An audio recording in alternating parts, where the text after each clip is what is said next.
अस्सलाम वालेकुम एवरीवन। उम्मीद है आप सब लोग खैरियत से होंगे। आज हमारी सेकंड क्लास है और आज जो है हम 3 डिसऑर्डर्स पढ़ेंगे। पॉजिटिव स्पेक्ट्रम के डिसऑर्डर्स हैं। पहला होर्डिंग डिसऑर्डर है, उसके अलावा ट्राइकोटिनोमेनिया डिसऑर्डर है और एक्सप्लोरेशन डिसऑर्डर है। आज हम शुरू करेंगे होर्डिंग डिसऑर्डर। तो what is hoarding disorder? Hoarding disorder is a mental health disorder in which a person save a large number of items whether they have worth or not. अब hoarding disorder जो है एक ऐसा disorder है individual जो है वो चीजें जमा करते हैं। कोई भी आइटम्स हो सकते हैं, कोई भी ऑब्जेक्ट हो सकते हैं, वो उन्हें जमा करना शुरू कर देते हैं और इतनी तादाद में उसे जमा करना शुरू कर देते हैं कि वो बहुत ज्यादा स्ट्रेस लेना शुरू हो जाते हैं।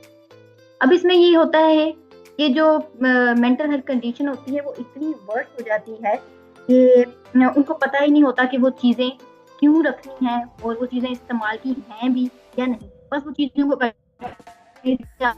और रूम जो है उनका पूरा भरा हुआ होता है चीज़ों। Cluttered living spaces. अब इसमें क्या होता है कि items accumulate to the point that living spaces become unspace और अनलिवेबल। यानी अब वो ऐसा करते हैं कि इतनी चीजें जमा कर लेते हैं कि उनका रूम इतना ऑक्यूपाई हो जाता है, वहां पर रहना मुश्किल हो जाता है। वहां पर आपको चीजें, अगर वो चीजें ढूंढना शुरू करें तो वो चीजें उनके लिए मुश्किल हो जाती हैं कि कौन सी चीज उन्होंने कहाँ रखी। सेकंड क्या होता है कि इमोशनल अटैचमेंट होती है। इस डिसऑर्डर में जो मेन चीज है वो ये है कि उन्हें चीजों के साथ इमोशनल अटैचमेंट होती है। अगर किसी ने न्यूज़पेपर जमा किए हुए हैं तो न्यूज़पेपर्स के साथ उन्हें बहुत कोई इमोशनल अटैचमेंट है, कोई ऐसी एसोसिएशन उन्होंने डेवलप कर लिया है, कोई ऐसा सेंटीमेंट डेवलप कर लिया इसकी वजह से उन्होंने वो चीजें स्टोर करना शुरू कर दी हैं। थर्ड आता है हमारे पास डिस्ट्रेस और इम्पेयरमेंट। अब क्या कंडीशन आती है कि जब वो इन चीजों को स्टोर नहीं करते या वो इन चीजों को अपने स्टोर करने से अपने आप को रोकते हैं तो उन्हें डिस्ट्रेस होता है, यानी कि तकलीफ होती है, परेशानी होती है, बेचैनी होती है कि हम चीजों को स्टोर क्यों नहीं कर पा रहे। फोर्थ हमारे पास आता है डिफिकल्टी डिस्कार्डिंग, यानी कि जब वो ये कोशिश करते हैं कि अब मैं इन चीजों को स्टोर ना करूं कि इतनी ज्यादा स्पेस है वो ऑक्यूपाई हो गई है, मेरे पास जगह नहीं है और चीजें रखने की, तो उन्हें क्या होता है कि उसमें डिफिकल्टी होती है। प्रैक्टिकली जब वो ये काम करने की कोशिश करते हैं कि मैं इस प्रोसेस को रोकूं या इस बिहेवियर को रोकूं जिसमें मैं चीजें इकट्ठी करी जा रहा हूँ या करी जा रही हूँ और मेरे घर में जो है वो चीजों का एक अंबार इकट्ठा हो गया है, तो उसमें उन्हें बहुत ज्यादा परेशानी होती है, बहुत ज्यादा स्ट्रगल फेस करनी पड़ती है। नेक्स्ट हमारे पास आ जाता है एक्सेसिव एक्विजिशन। अब इसमें क्या होता है कि 80 to 90% केसेस ऐसे आते हैं कि जिसमें इंडिविजुअल ना सिर्फ चीज़ों को स्टोर करते हैं जो कि उनके पास होती हैं पहले से, बल्कि और ऐसी चीज़ें लेकर आते हैं जिनको वो स्टोर कर सके। यानी कि ये एक उनकी एक हैबिट बन जाती है कि उन्होंने चीज़ें खरीदनी है और उसको लाकर बस उन्होंने रख देना है स्टोर रूम में या किसी भी अपने बेडरूम में, और वो इतनी ज़्यादा जो चीज़ें हैं वो जगह ऑक्यूपाई करना शुरू कर देती हैं। कॉमन फॉर्म्स ऑफ एक्विजिशन में हमारे पास क्या आते हैं कि चीज़ों को बाय करना और फिर उनको जमा करना शुरू कर देना। जैसे कि एक्वायरिंग फ्री आइटम्स, वो आइटम्स जिनके एक बार यूज़ करने के बाद वो यूजलेस हो जाती हैं, उन चीज़ों को वो जमा करना शुरू कर देते हैं। जैसे कि लीफलेट्स हैं, छोटी छोटी बुक्स होती हैं, तो जमा करना शुरू कर देते हैं। डिस्कार्डेड ऑब्जेक्ट्स हैं, वो ऑब्जेक्ट जो कि खराब हो चुके हैं या किसी इस्तेमाल के नहीं रहे, उनको जमा करना शुरू कर देते हैं। Some individual may not recognize or deny their excessive acquisition। अच्छा, जब इस के पेशेंट्स आते हैं तो उनमें ये चीज़ कॉमन होती है कि सबसे पहले जब उन्हें बताया जाता है कि ये डिसऑर्डर है या ये जो बिहेवियर है ये नॉर्मल नहीं है, तो वो कम्प्लीटली डिनाई कर देते हैं इस बात से कि ऐसा तो कुछ भी नहीं है, ये तो बहुत ही नॉर्मल कंडीशन है। उन्हें लग रहा ही नहीं होता कि जो वो बिहेवियर परफॉर्म कर रहे हैं वो नॉर्मल नहीं है और वो एक ऑड बिहेवियर है। लेकिन जैसे जैसे उनको ट्रीटमेंट दिया जाता है उसके साथ साथ उनमें एक्सेप्टेंस आना शुरू हो जाता है। Individual typically experience distress when unable to acquire item. Again ये है कि जब वो चीज़ों को स्टोर नहीं कर पा रहे होते या अपने आप को रोक रहे होते हैं चीज़ों को स्टोर करने से, तब क्या होता है उन्हें डिस्ट्रेस होती है, उन्हें कोई ना कोई तकलीफ होती है, उन्हें लग रहा होता है कि ये अच्छी चीज़ नहीं है कि मैं चीज़ों को स्टोर ना करूँ या कुछ गलत ना हो जाए अगर चीज़ों को स्टोर ना करूँ। इस तरीके के बिलीव्स और इस तरह की उनकी थॉट्स जो है वो डेवलप हो जाती हैं। नेक्स्ट हमारे पास आ जाती हैं टाइप्स ऑफ होर्डिंग डिसऑर्डर। पहली टाइप है ऑब्जेक्ट होर्डिंग। इसमें क्या होता है कि पर्सन किसी सर्टेन ऑब्जेक्ट्स को या कोई भी ऐसी आइटम्स हैं उन्हें स्टोर करना शुरू कर देते हैं। जैसे हमारे पास पुराने न्यूज़पेपर स्टोर करना शुरू कर देते हैं। अब इसमें ये नहीं है कि न्यूज़पेपर स्टोर किए और वो किसी पर्पस के लिए, इस पर्पस के लिए वो स्टोर नहीं करते, बस वो उन्होंने न्यूज़पेपर रख देने हैं कि बाद में शायद कभी कभी हमारे पास ये काम आ जाएंगे। न्यूज़पेपर ओल्ड मैगजीन्स हैं, कोई टूटे हुए बर्तन अक्सर जो है लोग वो फेंकते नहीं है, उन्हें स्टोर करना शुरू कर देते हैं। कुछ अप्लायंसेस ऐसे होते हैं जिन्हें जो कि इस्तेमाल के नहीं रहते, इलेक्ट्रिकल अप्लायंसेस होते हैं, लेकिन वो उसने स्टोर करके रखा हुआ होता है उन्हें कि नहीं हमारी इसके साथ इमोशनल अटैचमेंट है, ये कभी ना कभी हमारे काम आ जाएंगे, तो उसको स्टोर करना शुरू कर देते हैं। उसके अलावा एम्प्टी कंटेनर्स होते हैं, एक्सपायर फूड्स होते हैं, उन्हें स्टोर करना शुरू कर देते हैं। सेकेंड टाइप हमारे पास आती है एनिमल होल्डिंग। अब इसमें क्या होता है कि जो इंडिविजुअल होते हैं वो एनिमल्स जो है उन्हें रखना पसंद करते हैं, उन्हें एक्यूमुलेट करना पसंद करते हैं। वैसे तो ये नॉर्मल कंडीशन है, लोग बहुत सारे एनिमल्स जो है अपने पास रखते हैं फार्म हाउसेस पे, लेकिन इसमें क्या होता है कि वो इतनी पॉपुलेशन में एनिमल रखना शुरू कर देते हैं कि फिर वो उनको सही तरीके से रख नहीं पाते, उनको सही तरीके से ट्रीट नहीं कर पाते, और यहाँ पे बहुत अनहेल्दी कंडीशंस हो जाती हैं एनिमल्स की, और अनसैनिटरी कंडीशंस यहाँ पर क्रिएट होना शुरू हो जाती हैं, जिसमें वो एनिमल्स जो हैं वो सफ़र कर रहे होते हैं, और एनिमल्स बहुत मुश्किल उनके लिए हालात जो हैं वो पैदा हो जाते हैं। तो इसको हम फिर कहते हैं एनिमल होल्डिंग, यानी जिसमें एनिमल्स को एक जगह पे जमा कर दिया जाए ज़्यादा तादाद में, और उनको वो संभाला भी ना जाए उस पर्सन से, और उसके टेक केयर भी जो है सही तरीके से ना की जाए। थर्ड हमारे पास आ जाता है फूड होल्डिंग। अब जो पर्सन इस कैटेगरी में होते हैं, जो इंडिविजुअल इस कैटेगरी को रिलेट करते हैं, इसमें क्या होता है कि फूड आइटम्स जो है वो स्टोर करना शुरू कर देते हैं। अब वैसे तो कॉमन है कि लोग फूड आइटम को स्टोर करते हैं, लेकिन ये लोग क्या करते हैं कि वो फूड आइटम जो कि स्पॉइल हो चुके हैं, जो कि खराब हो चुके हैं, फायर फूड आइटम या फ्रोजन कोई फूड आइटम्स है, उन्हें स्टोर करके रख दिया है इन्होंने, और वो महीनों पड़े रहे हैं, लेकिन वो उसे हैंग नहीं रहे और ना ही उसे इस्तेमाल कर रहे हैं, उसे बस स्टोर करके उन्होंने रख दिया है। बेशक वो खराब हैं, बेशक वो यूजलेस फूड आइटम्स हैं, लेकिन उन्होंने उसे स्टोर करना शुरू कर दिया है, और बहुत ज़्यादा तादाद में उसे वो स्टोर करते हैं। फोर्थ कैटेगरी हमारे पास आती है कंपल्सिव शॉपिंग। अब इसमें क्या होता है कि इंडिविजुअल को एक अर्ज होती है, एक डिज़ायर होता है कि वो शॉपिंग करें, ज़्यादा से ज़्यादा शॉपिंग करें।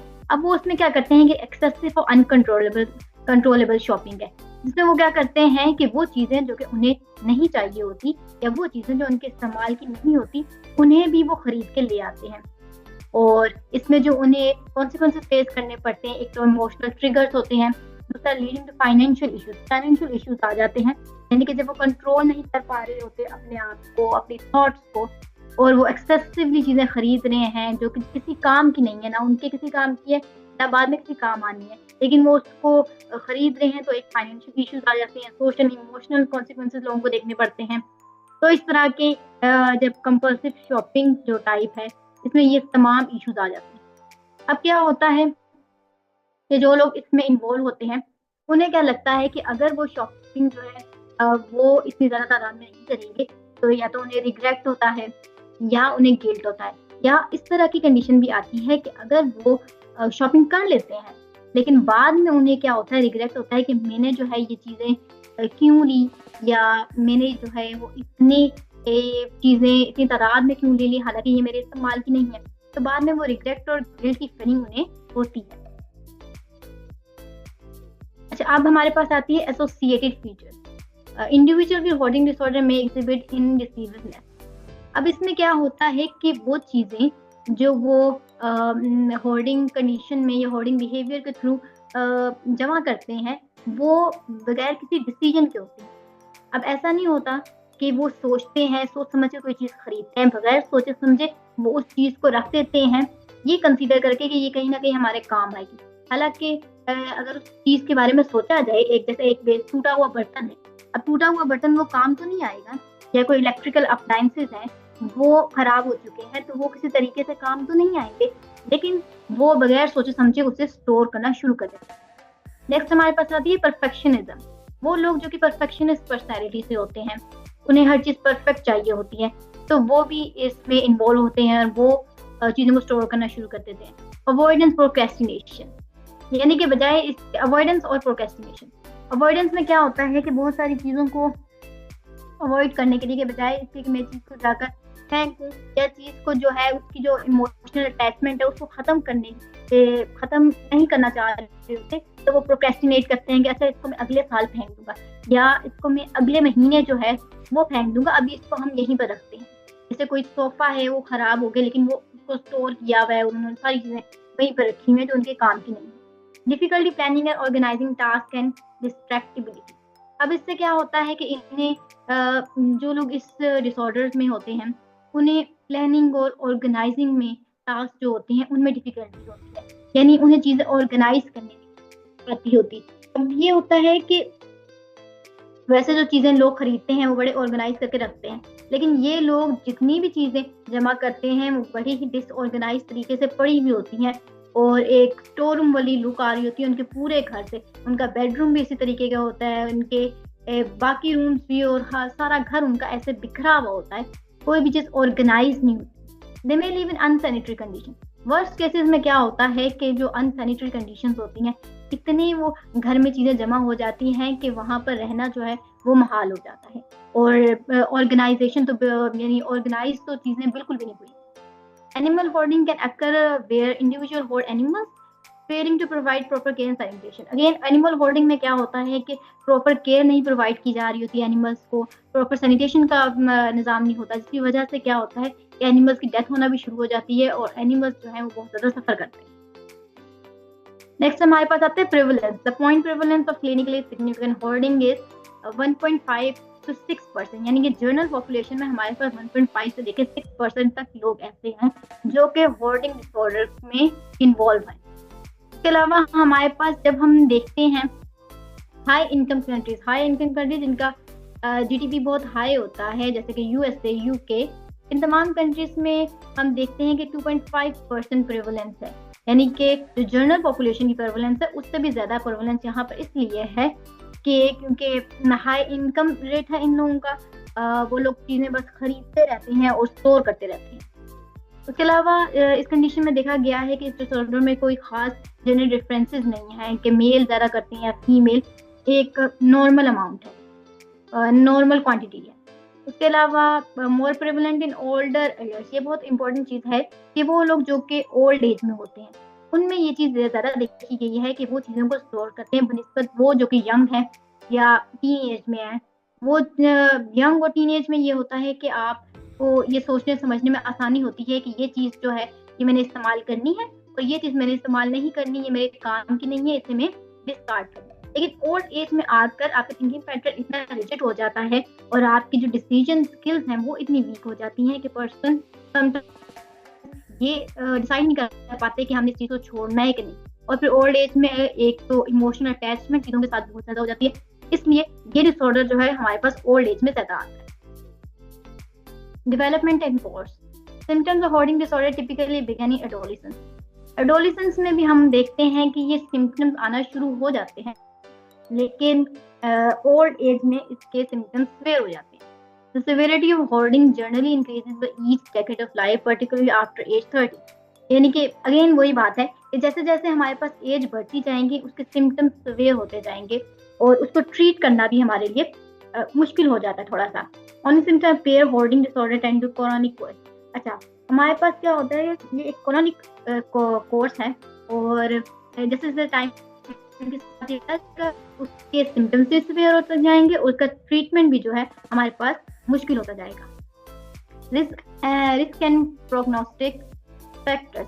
इनडिसिप्लिननेस है अगेन कि बगैर सोचे समझे इन्होंने चीज़ें स्टोर करनी है, इन्हें नहीं पता कि कौन सी चीज़ काम की है कौन सी चीज़ काम की नहीं है, ये बस जो है वो चीज़ों को स्टोर करना शुरू कर देते हैं। स्ट्रेसफुल इवेंट्स, एक में जो फैक्टर है वो ये भी होता है कि समटाइम्स कुछ एसोसिएशन लोग डेवलप कर लेते हैं अपने स्ट्रेसफुल सिचुएशंस में कुछ ऑब्जेक्ट के साथ या किसी आइटम के साथ, इसी वजह से वो उन्हें स्टोर करना शुरू कर देते हैं। फेमिलियल पैटर्न्स है। More than 50% individuals with hoarding disorder report a relative who has horde, यानी कि फैमिली पैटर्न्स देखेंगे हैं वो लोग फैमिली में ऑलरेडी कोई पर्सन होर्डिंग डिसऑर्डर का है तो उनमें चांसेस ज़्यादा होते हैं कि होर्डिंग डिसऑर्डर को अगेन जो है उनकी फैमिली में वो प्रिवेल करें। जेनेटिक फैक्टर्स हैं, 50% जेनेटिक फैक्टर है कि ये अगर पेरेंट्स में हमारे पास है तो वो सिबलिंग जो पेरेंट्स में है तो वो चिल्ड्रन में आ सकता है, इसके चांसेस ज़्यादा हैं। नेक्स्ट हमारे पास आता है कल्चर रिलेटेड डायग्नोस्टिक इश्यूज। अब क्लिनिकल एक फीचर कल्चर्स भी हमारे पास होता है कि लो एंड मिडिल इनकम कंट्रीज, वो कंट्रीज जो कि लो इनकम में है वहां पर ये चीज प्रिवेल नहीं कर सकती ना कि आप हर चीज खरीद के ले आए और उसे स्टोर करना शुरू कर दें। लेकिन वो कंट्रीज जो कि हाई इनकम से हैं वहां पर ये चीज ज्यादा देखी गई है। In culture that emphasizes thriftness of shortage of possession, diagnosis be based on their distress caused by functional impairment। यानी कि वो कल्चर जिसमें हमारे पास शॉर्टेज और स्टोरेज ऑफ पोजेशंस होती हैं, यानी कि वो लोग जो कि जिनको चीज़ें रखना अच्छी लग रही होती हैं कल्चरल वैल्यूज से रिलेटेड, तो वहाँ पर हमारे पास ये इशू आता है कि हम उनका डायग्नोसिस भी थोड़ा मुश्किल हो जाता है और उनमें फंक्शनल आती है। जेंडर रिलेटेड डायग्नोस्टिक इश्यूज में अगेन ये देखा गया है कि वुमेन थोड़ी प्रोपोर्शन जो है हमारे पास वो ज़्यादा होती है बनिस्बत मैन की। वो कहाँ होती है, वो जो हमने शॉपिंग वाली टाइप पढ़ी है ना, वहाँ पर कि वुमेन क्या करती हैं, वो तमाम चीज़ें ले लेती हैं जो कि उनके इस्तेमाल की नहीं होती और वो उन्हें स्टोर करना शुरू कर देती है। नेक्स्ट हमारे पास आता है फंक्शनल कॉन्सिक्वेंसेस। फंक्शनल कॉन्सिक्वेंसेस में क्या है कि daily activities such as cooking, cleaning, maintaining hygiene, moving around the house and sleeping. अब इसमें क्या हो गया है कि एक इंसान जो होर्डिंग डिसऑर्डर में है उसने अपना घर तमाम तर चीज़ों से भर दिया। अब उसे क्लीनिंग करने में भी इशू आ रहे हैं, हाइजीन मेंटेन करने में इशू आ रहे हैं, घर में चलने फिरने में इशू आ रहे हैं। उसके अलावा जब इतना घर में चीज़ों का अंबार है तो स्लीप करने में भी इशू आ रहा है। तो ये तमाम इश्यूज आते हैं, डेली एक्टिविटीज़ को वो डिस्टर्ब कर देते हैं जब कोई एक पर्सन भी घर में होर्डिंग डिसऑर्डर्स को फेस कर रहा हो। अच्छा, utilities like water and electricity में भी disconnected due to clutter environment. यानी कि अब इसमें वो क्या करते हैं कि छोटी छोटी जगहों पे चीज़ें रखना शुरू कर देते हैं। अब क्योंकि उन्होंने चीज़ स्टोर करनी ना, घर से बाहर नहीं चीज़ उन्होंने रखनी, तो वो क्या करेंगे कि छोटी छोटी जगहों पे उसे कहीं ना कहीं फिक्स करने की कोशिश करेंगे और बस ये करना है उन्होंने कि चीज़ घर से बाहर ना जाए, चीज़ घर के अंदर ही रहे। Quality of life often severely impacted. Quality of life जो है वो बहुत ज़्यादा ख़राब हो जाती है। पुअर सैनिटेशन, उन्हें अपनी हाइजीन का ख्याल नहीं रहता और घर की जो इन्वायरमेंट है और जो घर में बहुत ज़्यादा गंदगी होना जो है वो शुरू हो जाती है, जिसकी वजह से बीमारियां भी फैलती हैं। Occupational impairment, family conflict and strain relationship with neighbours and authorities are common. अब इसमें क्या होता है कि जाहिर है जब एक इंसान घर में इतना सारा अंबार चीज़ों का इकट्ठा कर देगा, फैमिली कॉन्फ्लिक्ट्स भी जो हैं वो शुरू हो जाते हैं। उसके अलावा समटाइम्स जो पेशेंट होते हैं उन्हें ये चीज़ फील भी हो रही होती है कि उनका घर जो है वो बहुत ज़्यादा गंदा है या बहुत ज़्यादा ऑक्यूपाइड हो जाता है और वो उसकी वजह से जो सोशल गैदरिंग है उसमें जाना छोड़ देते हैं या नेबर्स के पास आना जाना छोड़ देते हैं कि वो भी हमारे घर आएंगे और वो देखेंगे कि कितनी गंदगी है और कितनी चीज़ों का अंबार लगा हुआ है। तो वो इस एम्बैरेसमेंट बचने के लिए वो सोशल गैदरिंग को कम कर देते हैं और नेबर्स की तरफ भी आना जाना जो है ना वो कम कर देते हैं। नेक्स्ट हमारे पास आती थी कोमॉर्बिडिटी, यानी कि जब हमारे पास होर्डिंग डिसऑर्डर होता है तो उसके साथ कौन से ऐसे डिसऑर्डर है जो कि हो सकते हैं, मूड एंड एंजाइटी डिसऑर्डर। अब ऐसा होता है कि 75% जो इंडिविजुअल्स होते हैं होर्डिंग डिसऑर्डर के उनमें मूड एंड एंजाइटी डिसऑर्डर भी होता है, यानी कि समटाइम्स उन्हें बेचैनी हो रही है और बेचैनी की वजह से वो उस बेचैनी को ख़त्म करने के लिए या उस एंजाइटी को ख़त्म करने के लिए वो क्या करते हैं कि चीज़ों को इकट्ठा करना शुरू कर देते हैं और अपने घर में उन्हें रखना शुरू कर देते हैं। या मूड स्विंग्स जो हैं कुछ लोगों को बहुत ज़्यादा होते हैं, उसकी वजह से भी हो सकता है। मेजर डिप्रेसिव डिसऑर्डर, 30 to 50% ऐसे लोग हैं जो कि अपने डिप्रेशन को कम करने के लिए, अपने स्ट्रेस को कम करने के लिए चीज़ों को ख़रीदते हैं और उन्हें स्टोर करना शुरू कर देते हैं। उसके अलावा ओसीडी की कंडीशन भी है, 20% केसेस ऐसे भी आते हैं जो ओसीडी की वजह से, यानी कि एक बार उनकी कंडीशन जो है, एक बार जो है उन्हें आदत पड़ गई चीज़ें स्टोर करने की, तो अब उनके ये है कि मैंने चीज़ें स्टोर करनी ही है। तो ओसीडी की कंडीशन भी साथ साथ चल रही है और होर्डिंग डिसऑर्डर की कंडीशन भी जो है वो साथ साथ चल रही है। अब हमारे पास डिफरेंस आ रहा है कलेक्टर एंड होल्डर का। ये बड़ा मेजर डिफरेंस। कलेक्टर वो लोग होते हैं जो कि चीज़ों को इकट्ठा करते हैं और चीज़ों को कलेक्ट करते हैं, उन्हें शौक होता है चीज़ें कलेक्ट करने का। अब वो क्या करते हैं कि वो ऐसी चीज़ें स्टोर करते हैं जो कि मीनिंगफुल होती हैं, जो कि वैल्यूएबल होती हैं। जबकि जो होल्डर्स चीज़ें कलेक्ट करते हैं, ना तो वो मीनिंगफुल होती है, ना उनकी कोई वैल्यू होती है, बिल्कुल यूजलेस चीज़ होती है। सेकंड, इसमें हमारे पास जो डिफरेंस आता है वो ये आता है कि कलेक्टर जो चीज़ें कलेक्ट करते हैं वो उसे बड़े अच्छे तरीके से डिस्प्ले करते हैं। जैसे अगर कोई पर्सन है, उसे स्टैम्प्स इकट्ठा करने का शौक है, वो डिफरेंट स्टैम्प्स इकट्ठा करेगा। किसी पर्सन को शौक है पेंटिंग इकट्ठी करने का, वो उन पेंटिंग को इकट्ठा करेगा और अच्छी तरीके से डिस्प्ले करेगा, अच्छी तरीके से रखेगा। लेकिन जो होल्डर्स होते हैं वो ऐसा नहीं करते। उन्होंने एक तो रैंडम चीज़ें वो उठाते हैं, दूसरा उन चीज़ों को ऑर्गेनाइज नहीं करके रखते, वो ऐसे ही बस पड़ी हुई होती हैं और बिल्कुल भी ऑर्गेनाइज नहीं होती। उसके अलावा जो डिफरेंस आता है वो ये है कि कलेक्टर जो है जब चीज़ें कलेक्ट करते हैं तो उससे उन्हें खुशी मिलती है और वो प्राइड महसूस करते हैं कि मैंने जो है वो चीज़ें इकट्ठी की हैं। वो बड़े ऑर्गेनाइज तरीके से, बड़े फंक्शनल तरीके से वो चीज़ों को जो है प्रेजेंट करते हैं, डिस्प्ले करते हैं। जबकि होल्डर्स जो हैं वो क्या करते हैं कि चीज़ों को ना सिर्फ रैंडमली इकट्ठा करते हैं, बल्कि एक अंबार, एक क्राउडेड कंडीशन वहाँ पर होती है कि चीज़ें जो है वो इकट्ठी हुई हुई हैं और वो तमाम चीज़ें जो इकट्ठी हुई हैं वो किसी काम की नहीं है, बस वहाँ पर पड़ी हुई हैं। जैसे कलेक्टर्स ने हमने देखा कि किसी को अगर एंटीक चीज़ों का शौक है तो वो उसे कलेक्ट करेंगे और अच्छे तरीके से उसे अपने घर में सजा कर रखेंगे। लेकिन जो होल्डर्स हैं वो चीज़ों को बस ऐसे ही रखेंगे। कोई ओल्ड न्यूज़पेपर है जो किसी काम का नहीं है लेकिन उन्होंने रखा हुआ है।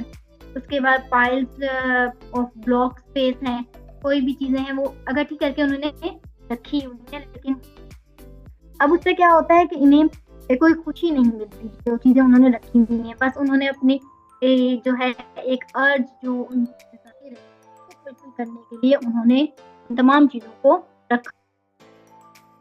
अच्छा, रीज़न क्या क्राइटेरिया के persistent difficulty because discarding में क्या होता है, वो चीज़ों को गौर करते हैं तो उनको एक तो बाजार में स्टोर करते हैं रिगार्डलेस उनकी कितनी वैल्यू है, सोच समझे बगैर देखे कि वो उनकी है वो तो, हम रिकॉर्डिंग दोबारा शुरू करेंगे।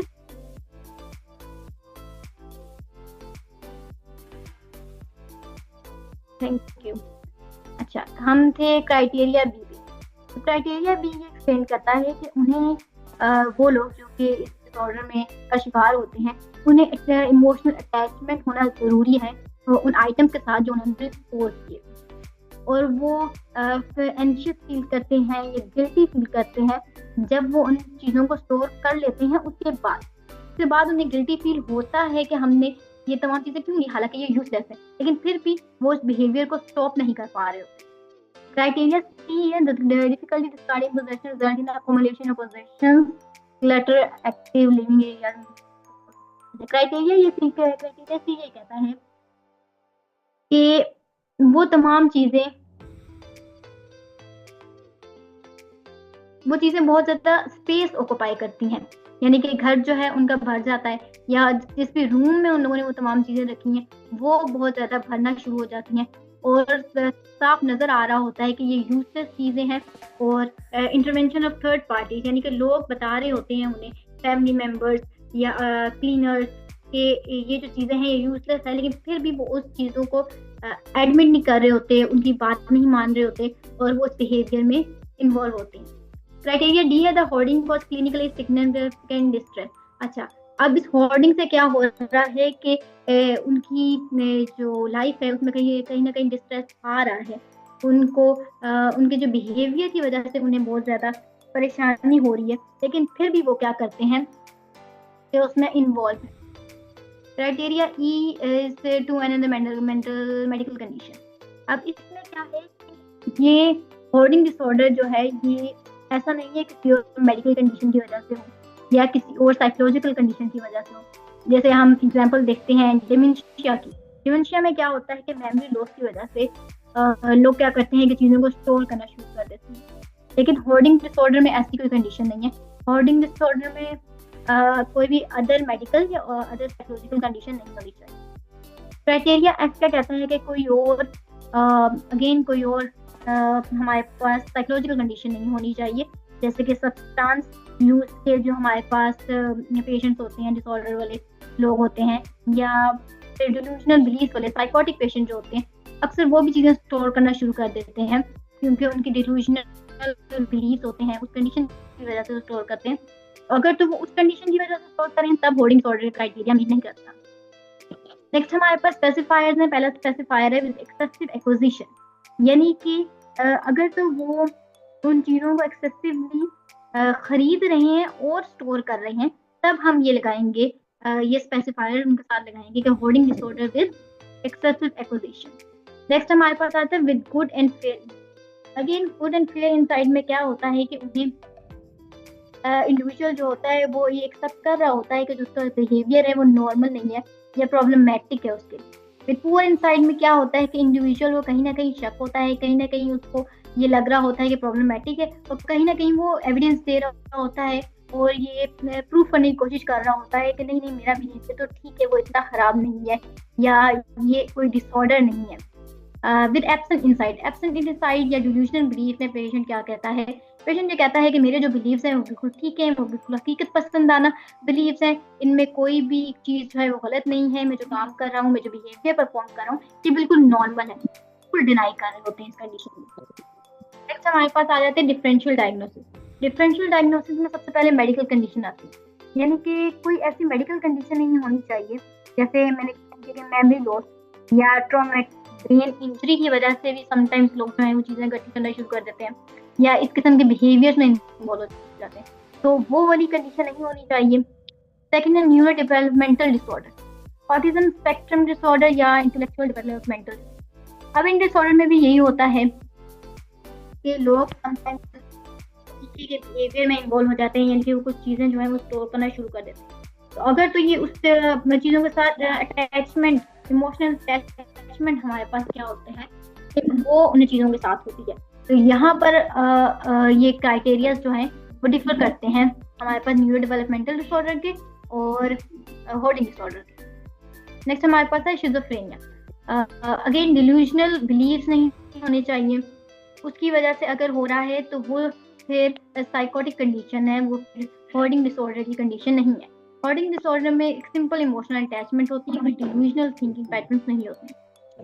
मेजर डिप्रेसिव डिसऑर्डर में क्या होता है, लो एनर्जी, फटीग, और लोग वैसे ही निगलेक्ट कर रहे होते हैं या इस चीज़ के उनसे उनको होता है कि नहीं बस मैंने नहीं करना, मैंने चीज़ें नहीं पहनी। लेकिन होर्डिंग डिसऑर्डर में वो क्योंकि उनकी अटैचमेंट हो गई होती है और वो उसको उन चीज़ों को बड़ा वैल्यूएबल समझ रहे होते हैं, इस वजह से उन चीज़ों को डिस्कार्ड नहीं करते। ओसीडी की भी कंडीशन, ओसीडी में क्या होता है कि हमें एंजाइटी होती है किसी भी बिहेवियर से, किसी भी बिहेवियर इसकी वजह से हम कोई भी बिहेवियर जो है वो परफॉर्म करना शुरू कर देते हैं।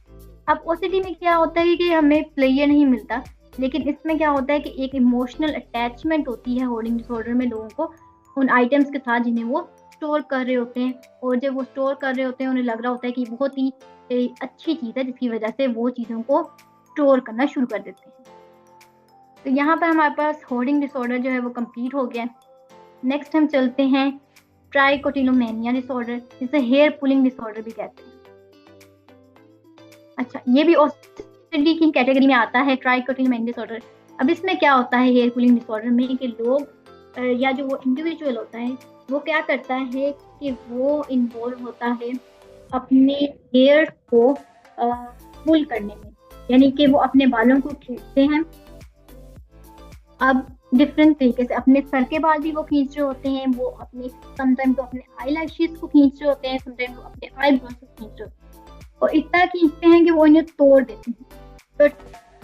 तो इट्स मेडिकल कंडीशन नहीं है, ये एक साइकोलॉजिकल कंडीशन है जिसमें पेशेंट को जो है वो अर्ज हो रही होती है कि वो अपने जो है वो बालों को खींचे या अपने बालों को, आईब्रोज को जो है वो खींचे और उनको तोड़ दे, और उसके बाद उसे रिलीफ महसूस होता है, उसे एक जो है प्लेजर महसूस होता है जब वो ये बिहेवियर परफॉर्म करते हैं। It can lead to significant hair loss. अच्छा, जो चीज में देखने को आती है अपेरेंटली, वो ये कि एक तो सिग्निफिकेंट हेयर लॉस होता है कि जिस जगह से या जिस पोर्शन से वो बाल जो है वो खींचे होते हैं, वहां पर हेयर लॉस नजर आ रहा होता है, बाल स्पॉट्स हो जाते हैं, यानी कि वहां पर बिल्कुल गंजापन आ जाता है।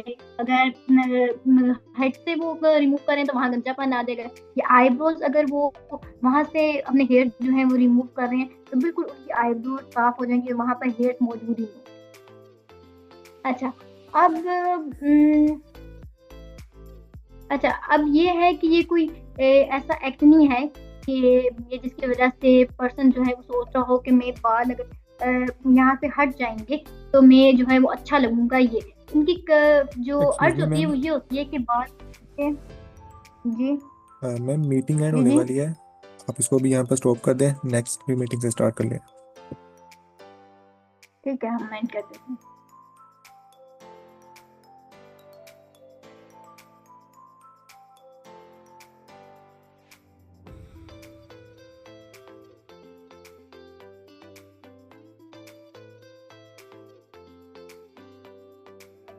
ठीक। तो हम थे डेफिनेशन पे। ये हेयर पुलिंग डिसऑर्डर में क्या होता है कि जो पर्सन होते हैं वो अपने हेयर्स को खींचना शुरू कर देते हैं। अब ये होता है कि उन्हें एक शदीद डिजायर होती है कि जिसको वो अपने बाल खींचना शुरू कर देते हैं, या तो वो अपने सर से बाल आएंगे। आप माइक ऑफ कर दें, ठीक है। या तो वो सर से बाल खींचना शुरू कर देंगे, या वो अपनी आईब्रोज से, या जो आई लैशेज हैं उन्हें तोड़ना शुरू कर देंगे। अब जब इन पेशेंट्स को देखा जाता है तो या तो वो उनकी आईब्रोज तो बिल्कुल साफ हुई भी होती हैं, आई लैशेज खत्म हुई भी होती हैं, या जब वो अपने सर के किसी पार्ट में से हेयर जो है वो खींच रहे होते हैं तो वहाँ उनके बाकायदा स्पॉट्स होते हैं, वो दिख रहा होता है कि इन्होंने कितनी जोर से बाल खींचे हैं और ये कितनी सीवियर कंडीशन। अब हमारे पास क्या होता है, अच्छा, डायग्नोस्टिक फीचर्स क्या हैं कि एक तो वो इनमें कंपल्सिव बिहेवियर है कि वो बार बार बालों को खींच रहे हैं। दूसरा ये है कि वो उन चीज़ों को खींचते हुए इन्हें खुशी यानी प्लेजर महसूस हो रहा है। जब वो उसको बालों को खींच लेते हैं तो उन्हें एक कंफर्ट की फीलिंग होती है, इन्हें एक रिलीफ फील होता है। और वो हर तरह के बाल खींच रहे होते हैं, वो बाल आईब्रोज के, स्कैल्प के, आईलिड्स के जो बाल होते हैं वो खींचना शुरू कर देते हैं। हेयर पुलिंग एपिसोड, अच्छा ये क्या होता है कि समटाइम वो पूरा पूरा दिन जो है वो अपने बाल खींचते रहते हैं। समटाइम्स क्या होता है कि वो घंटों के हिसाब से इसी बिहेवियर में इन्वॉल्व रहते हैं, या तो अपने बाल खींच रहे हैं, या वो अपने बालों के साथ खेल रहे हैं, या समटाइम्स वो अपने बालों के साथ एक ना स्पेसिफिक टेक्सचर ढूंढ रहे होते हैं अपने बालों के अंदर कि वो वाला बाल मिले और उसे मैं ना तोड़ूं। तो इस तरीके के बिहेवियर में वो इन्वॉल्व होना शुरू हो जाते हैं और घंटों के हिसाब से वो इस बिहेवियर में इन्वॉल्व होते हैं। सिम्टम्स क्या है कि एक तो फटीग होती है, वेट लॉस होता है, लॉस ऑफ एपिटाइट होता है। यानी कि जब वो इस बिहेवियर में घंटों के हिसाब से इन्वॉल्व रहते हैं तो उनका थकावट भी बहुत ज़्यादा हो जाती है, फीवर है, नाइट स्वेट्स हैं, पसीने आना शुरू हो जाते हैं। समटाइम्स बिहेवियर की वजह से उन्हें कफिंग होती है, उसमें ब्लड के साथ कफिंग होती है, और सांस की बहुत ज़्यादा उसमें लेने में उन्हें परेशानी होती है, चेस्ट उन्हें डेवलप हो जाते हैं। फ्रीजिंग होती है कि यानी कि जब वो बात कर रहे होते हैं कि उनकी एक सर्टेन जैसे की साउंड होती है वैसे साउंड आना शुरू हो जाते हैं। स्किन उनकी चेंज होना शुरू हो जाती है। समटाइम्स सीजर जो होते हैं पेशेंट को वो भी होते हैं, कंफ्यूजन है, उन्हें पता नहीं है कि वो ये चीज़ क्यों कर रहे हैं, लेकिन वो इस बिहेवियर में इन्वॉल्व होते हैं। अब एसोसिएटेड फीचर्स हमारे पास आ जाते हैं। सबसे हेयर मैनिपुलेशन रिचुअल। अब समटाइम्स ये क्या होता है कि इंडिविजुअल जो है वो क्या करते हैं कि इनको न सिर्फ बालों को खींच रहे होते हैं बल्कि बालों के साथ वो इस बिहेवियर में इन्वॉल्व होते हैं। Examining the hair of manipulating it by rolling between fingers, यानी कि वो अपनी फिंगर्स के साथ ना इन्वॉल्व रहते हैं, बालों को अपने फिंगर्स के बीच में डालेंगे, उनके साथ खेलेंगे। समटाइम्स वो क्या करते हैं कि एक स्पेसिफिक टेक्सचर को ढूंढते हैं या स्पेसिफिक कलर को ढूंढते हैं, यानी कि अपने बालों में जो ब्रेक बाल हैं उनको ढूंढना शुरू कर देते हैं, उनको तोड़ना शुरू कर देंगे, उनके साथ खेलना शुरू कर देंगे, उनको पुल करना शुरू कर देंगे। समटाइम क्या होता है कि वो उन अब फेयर कंडीशन में क्या होता है कि वो उन बालों को लेकर आना भी शुरू कर देते हैं कुछ लोग, अब उनको मसलना, हाथ में पकड़ा है, तोड़ा है बालों को और हाथ में मसलना शुरू कर दिया है और के साथ खेलना शुरू कर दिया है। वो इसमें क्या होता है कि उनको रिलीफ और प्लेजर का एहसास होता है कि जब वो उन बालों को तोड़ते हैं और उन बालों के साथ खेलते हैं। ये वो काम करते क्यों हैं कि अपनी एंजाइटी को दूर करने के लिए। समटाइम्स वो बहुत ज़्यादा बोर हो रहे होते हैं तो वो इस बिहेवियर में इन्वॉल्व होते हैं और घंटों के हिसाब से उन्हें नहीं पता चलता कि कितने घंटे गुजर गए हैं, वो इसी बिहेवियर में इन्वॉल्व। कॉन्शियसनेस लेवल अब होता है कि high conscious, the pulling can be highly conscious with tension followed by relief. अब ये ऐसा नहीं होता, समटाइम हमारे पास ऐसा होता है कि उन्हें पता होता है वो इस बिहेवियर में इन्वॉल्व है, लेकिन समटाइम्स उन्हें नहीं पता होता है कि वो इस बिहेवियर में इन्वॉल्व है और वो या तो बालों के साथ खेल रहे हैं। जैसे अगर एक पर्सन है वो टीवी देख रहा है, वो वैसे तो टीवी देख रहा है लेकिन वो इस बिहेवियर में इन्वॉल्व है कि वो अपने बाल पकड़ी जा रहे हैं और तोड़ी जा रहे हैं, उनके हाथ में पूरा गुच्छा आ गया बालों। और समटाइम्स उन्हें जो है वो जानबूझ के ये काम कर रहे होते हैं जिससे उन्हें कंफर्ट और रिलीफ की फीलिंग आ जाती है। सेंसरी फीलिंग यानी कि जब वो उस हेयर्स को टच करते हैं उससे उन्हें बहुत ज़्यादा रिलीफ महसूस होता है, बहुत ज़्यादा प्लेजर मिल रहा होता है, जिसकी वजह से वो इस बिहेवियर में इन्वॉल्व हो जाते हैं। नेक्स्ट हमारे पास प्रेवलेंस आ जाती है। 1 से 2% हमारे पास जनरल पॉपुलेशन है जो इस डिसऑर्डर में इन्वॉल्व है। जनरल डिफरेंस में देखा गया कि जो फीमेल्स हैं उनका रेशियो बहुत ज़्यादा है एज कम्पेयर टू मेल। अब ये होता है कि अगर तो 10 फीमेल्स हैं तो उनकी बनिस्बत 1 मेल है, इसी तरह अगर 2 फीमेल्स हैं तो उनकी बनिस्बत 1 मेल है, यानी कि फीमेल की जो पॉपुलेशन है या प्रोपोर्शन है वो इस डिसऑर्डर में ज़्यादा है।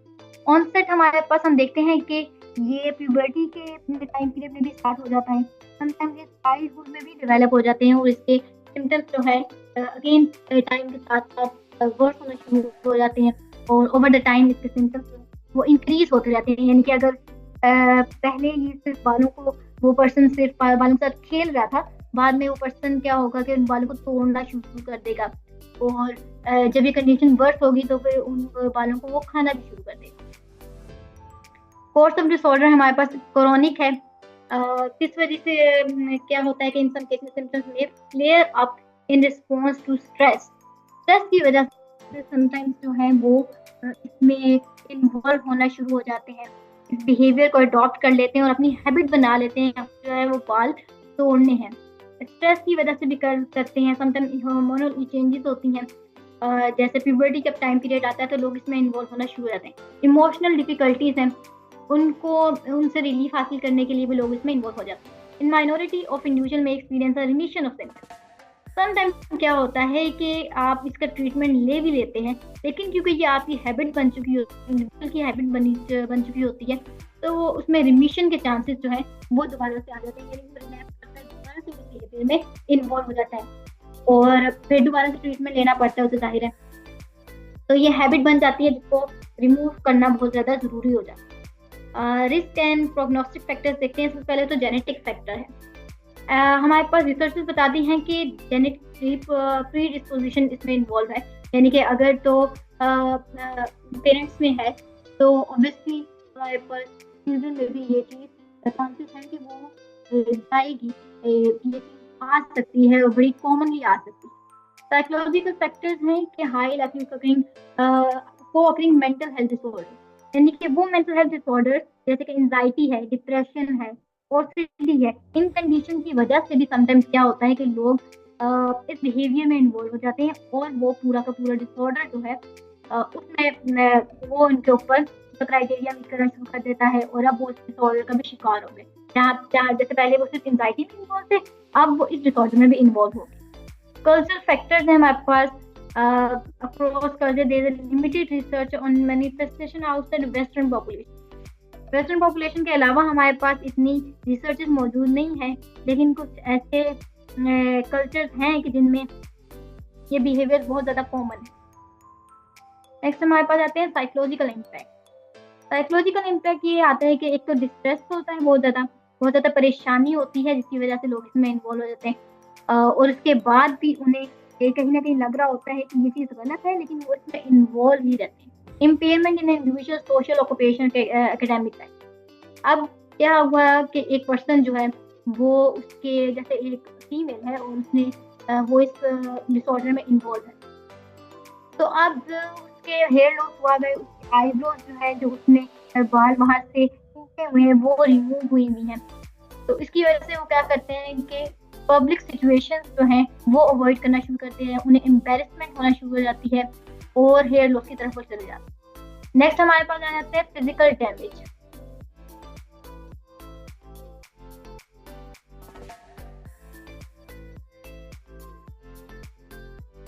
कॉन्टिन्यूस हेयर पुलिंग होती है कि एक तो वो इस इरिवर्सिबल हेयर लॉस है, यानी कि वो न सिर्फ हेयर को खींच रहे हैं बल्कि उसमें उनके हेयर लॉस भी हो रहे हैं, उनके जो हेड है वो भी डैमेज हो रहा है, हेयर फॉलिकल्स भी डैमेज हो रहे हैं। उसके बाद इनको ये कंडीशन जो है बहुत सिवियरली फेस करने को मिलती है। फिजिकल कॉन्सिक्वेंसेस क्या है कि एक्ट ऑफ स्वेलिंग हेयर। अब समटाइम्स जो हमने वर्स्ट केस देखा कि जिसमें वो अपने हेयर्स को खाना शुरू कर देते हैं। अब उससे क्या होता है कि एक तो एब्डोमिनल पेन शुरू हो जाता है, नोजिया शुरू हो जाता है, उन्हें बॉल ऑब्स्ट्रक्शन शुरू हो जाती है। समटाइम्स क्या होता है कि वो अपने बाल खाना शुरू, स्टमक में बहुत ज्यादा इश्यूज आते हैं और उसकी वजह से उन्हें बहुत ज्यादा मेडिकेमेंट लेना पड़ता है। Musculoskeletal issues. अब इसमें क्या होता है कि वो पर्सन जो कि सारा दिन या तो अपने हेड में उसके हाथ है या उसके हाथ अपने आईब्रोज में है या अपने आईलैशेस में है घंटों के हिसाब से, तो उससे मसल पेन बहुत ज्यादा शुरू हो जाते हैं या नेक पेन बहुत ज्यादा शुरू हो जाते हैं। तो ये वाले इश्यूज भी साथ साथ इस डिसऑर्डर के आना शुरू हो जाते हैं।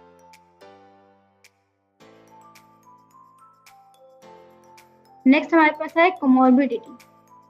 Individuals with trichotillomania often have other body focused repetitive behavior such as skin picking disorder. अब वो जो इंडिविजुअल जो कि हमारे पास इस डिसऑर्डर में है, वो स्किन पिकिंग डिसऑर्डर में भी समटाइम्स जो है वो इन्वॉल्व होना शुरू हो जाते हैं। वो क्या करते हैं कि अपने नेल बाइट करना शुरू कर देते हैं। जैसे वो उन्होंने बाल तोड़े हैं ना, तो अब वो उन बालों को खा रहे हैं, साथ साथ वो नेल बाइटिंग भी शुरू कर देते हैं। समटाइम्स उसके अलावा जो डिसऑर्डर्स हैं उसमें मूड डिसऑर्डर्स हैं, जो लोग मेजर डिप्रेसिव डिसऑर्डर में होते हैं, टेंशन में होते हैं, परेशानी में होते हैं, वो उस टेंशन परेशानी के साथ साथ इस बिहेवियर में इन्वॉल्व होना शुरू हो जाता है। अगेन एंजाइटी की वजह से या सोशल एंजाइटी की वजह से लोग इस कंडीशंस में जो है वो इन्वॉल्व होना शुरू हो जाते हैं। उन्हें बेचैनी है, वो उस बेचैनी को दूर करने के लिए, वो उस टेंशन को दूर करने के लिए बार बार जो है अपने हेयर पुल करना शुरू कर दिया है। Effects of trichotillomania. Physical damage है, हमारे पास हेयर लॉस आ रहा है और उसके अलावा स्किन इन्फेक्शन जो है वो बहुत ज़्यादा शुरू हो जाते हैं। उसके अलावा क्या होता है कि लो सेल्फ स्टीम है। डिप्रेशन और एंजाइटी है, लो सेल्फ स्टीम तब आती है जब आप सोशल सिचुएशन में जाना जो है वो अवॉइड करना शुरू कर देते हैं, तब आपकी सेल्फ स्टीम जो है वो लो हो जाती है। सोशल आइसोलेशन है कि अपने आप को सोशल सिचुएशन में जाने से अवॉइड करना लोग शुरू कर देते हैं और ये रिजल्ट करती है आइसोलेशन की तरफ। कहीं लोग जो है वो घर पे रहना पसंद करते हैं, बजाय इससे कि वो कहीं बाहर जाए और उनसे पूछा जाए कि ये आपकी कंडीशन क्यों है, या आपकी आईब्रोज है ये क्यों खराब हुई नहीं है, या आपकी आईलैशेस क्यों खराब हुई है। तो वो इन सब देने के बजाय क्या करते हैं, अपने आप को आगे तरफ ले एक्टिविटी। अब डेली एक्टिविटीज में डिस्टर्बेंस है, वो स्कूल में पढ़ रहे हैं तो लाइफ हो रही है, स्कूल जा रहे हैं, लोगों का इंटरेक्शन हो रहा है, से वो उनको अवॉइड करना शुरू कर देते हैं और उसमें डिस्टर्बेंस आना शुरू हो जाती है उनकी डेली लाइफ में। Why do people with trichotillomania pull their hair?